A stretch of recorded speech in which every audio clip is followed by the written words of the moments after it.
Mesdames et messieurs les anciens combattants, mesdames et messieurs les élus, mesdames et messieurs les Coubrenais, la police municipale, le service administratif. Le 19 mars 1962, c'est pas si loin puisque j'étais déjà né. Ou je suis trop vieux, ou c'est très récent.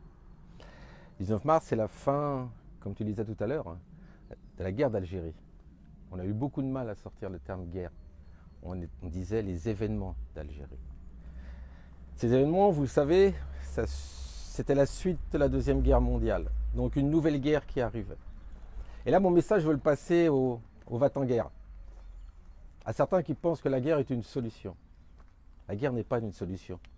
Au début, en effet, c'est les militaires qui se battent. Mais après, c'est la population et les civils qui meurent. Regardez le conflit russo-ukrainien.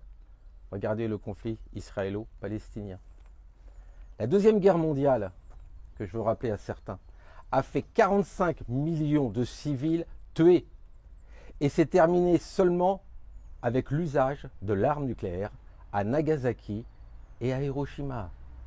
Je voudrais que certains relisent l'histoire qui n'est pas très ancienne et qu'ils en tirent des conséquences quant à leurs propos.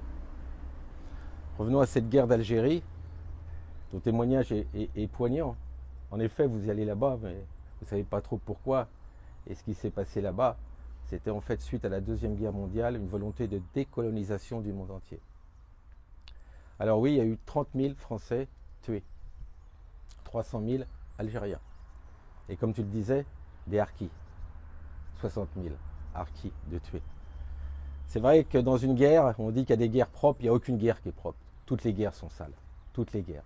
Et partout, et vous le voyez aujourd'hui, quotidiennement, dans vos journaux télévisés, les civils prennent. Donc je voudrais aussi passer un message à la secrétaire d'État, dont tu as lu le discours tout à l'heure aux anciens combattants. Dans son discours, il n'y a pas un mot pour la paix. Il n'y a pas un mot pour dire tout simplement plus jamais la guerre. C'est ça que j'aurais attendu de la secrétaire d'État aux anciens combattants. Parce que c'est les gens qui sont derrière moi, ils ont perdu des amis, des copains. Et ils le disent, la guerre n'est pas belle. Madame la secrétaire d'État, quand vous dites aussi qu'une partie de leur jeunesse est partie, ce n'est pas une partie de leur jeunesse, c'est leur vie entière. Car quand vous faites la guerre, vous êtes marqués à tout jamais. Voilà, il faut absolument que ceux qui nous gouvernent, au niveau national, au niveau européen, au niveau mondial, se rendent compte qu'à la fin des fins, la guerre n'est pas une solution.